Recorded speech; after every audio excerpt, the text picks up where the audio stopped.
महर्षि अगस्त्य। अगस्त्य मुनि के जन्म को लेकर अनेक मत हैं। एक स्थान पर इनके ऋषि वशिष्ठ के साथ घड़े से मित्रा वरुण द्वारा पैदा होने की कथा है। अन्यत्र आता है कि स्वयंभू मनवंतर में अगस्त्य ही पुलस्तनय थे। एक अन्य कथा के अनुसार पुलस्त्य की पत्नी थी हविर्भू। उन्हीं के गर्भ से विश्रवा के साथ बालक अगस्त्य का जन्म हुआ। ऋषि अगस्त्य के बारे में एक और कथा चर्चित है। एक बार सूर्य का रथ सदा की तरह आज भी जा रहा था। विंध्याचल पर्वत को पता नहीं क्या सूझी, वह उठते गए ऊपर और ऊपर। अब सूर्य को आगे बढ़ने का रास्ता ही न मिल रहा था। सूर्य ने तब अगस्त्य मुनि से सहायता मांगी। अगस्त्य मुनि ने आश्वासन दिया और अभयदान दिया। अगस्त्य ऋषि स्वयं विंध्याचल के पास पहुंचे। आदर भी मिला। तब अगस्त्य ने माहौल को अनुकूल जानकर सस्नेह कहा, मुझे यात्रा के लिए दक्षिण दिशा में जाना है, तीर्थ भ्रमण करना है, मगर तुम्हारी ऊंचाई इतनी बढ़ी हुई है कि जा पाना असंभव लग रहा है, क्या करूं? इतना सुनते ही विंध्याचल ने उन्हें सम्मान देते हुए कहा, आप आसानी से जा सकते हैं, मैं आपके चरणों में लेट रहा हूं। अगस्त्य मुनि ने पर्वत को पार करते हुए कहा, जब तक मैं अपनी तीर्थ यात्रा से वापस ना आऊं, यूं ही लेटे रहना, आज्ञा का पालन होगा, ऐसा विंध्याचल ने कहा। अगस्त्य कभी लौटे ही नहीं। विंध्याचल पर्वत उसी प्रकार आज तक पड़ा है। सूर्यदेव की हमेशा हमेशा की रुकावट समाप्त हो गई। अगस्त्य मुनि विंध्याचल पार कर उज्जैनी नगर में जाकर रुके। यहाँ शूलेश्वर तीर्थ की पूर्व दिशा में एक सुंदर कुंड है।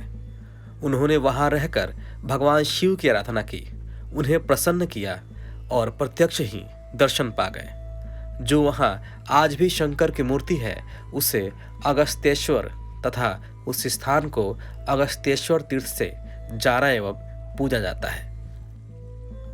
ऋषि अगस्त्य के बारे में एक और कथा सुनने को मिलती है। एक बार देवराज इंद्र पर ब्रह्म हत्या का आरोप लगा।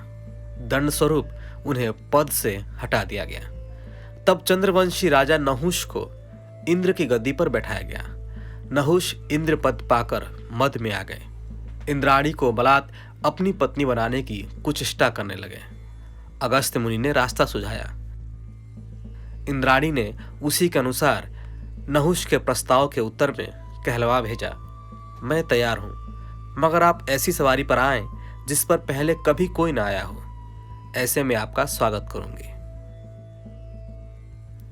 कुछ ऋषि बुलवाए गए। उन्हें नहुष ने पालकी बनाकर ले जाने का आदेश दिया। सब ऋषि सवारी में जुट गए, उठाकर ले चले नहुष को। उन्हें जल्दी चलने के लिए नहुष कभी कोड़े मारते, कभी सांप सांप कहकर डराते। अगस्त्य ऋषि को बहुत बुरा लगा। उन्होंने नहुष को शाप दे दिया, तू सर्प होगा। नहुष अब महाकाय सांप की योनि में चला गया। महर्षि अगस्त्य ने ऋषियों को इस प्रकार राहत पहुंचाई। महर्षि अगस्त्य द्वारा इल्वल और वातापी दैत्यों के खात्मे की कहानी भी बहुत सुनने को मिलती है। इल्वल और वातापी दो दैत्य भाई थे। ये ऋषियों को मेहमान बनाते थे और उनकी सेवा करते थे। वातापी स्वयं भोजन बन जाता और ऋषि उन्हें खाते। कुछ देर बाद इल्वल आवाज लगाता और वातापी ऋषि का पेट फाड़कर बाहर निकाल आता। इससे ऋषि मर जाते। एक बार अगस्त्य भी मेहमान बने। जब वातापी भोजन बनकर पेट में गया तो उन्होंने उसे निकलने ही नहीं दिया, पचाकर खत्म कर दिया। इस प्रकार इल्वल भी मारा गया। कहते हैं कि अपने पितरों की गति के लिए महर्षि अगस्त्य ने विदर्भ राज की कन्या लोपामुद्रा से विवाह किया, जिससे कि उनके पितरों का कुएं में उल्टा लटकना खत्म हुआ। इसी प्रकार के अपडेट्स लेते रहने के लिए हमारे चैनल हिंदू रिचुअल्स को सब्सक्राइब करना और बेल आइकॉन को क्लिक करना ना भूलें। धन्यवाद।